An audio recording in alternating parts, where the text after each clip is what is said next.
Welcome. In this video I will show you how to use Quick Share to send files from your Samsung Galaxy A57.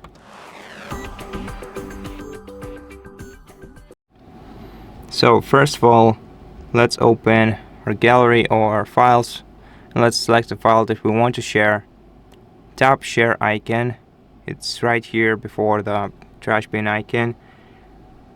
Then tap Quick Share, and now make sure that you selected send. Now let's enable the Quick Share on another device around us. It has to be an Android smartphone.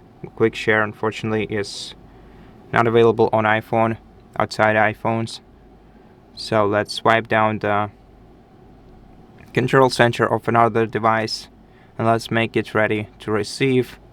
Let's make sure that it's temporarily visible to everyone and not just contacts. Select your other device on your Samsung and then accept receiving this file on your other device. Okay. Now let's wait until the file is sent.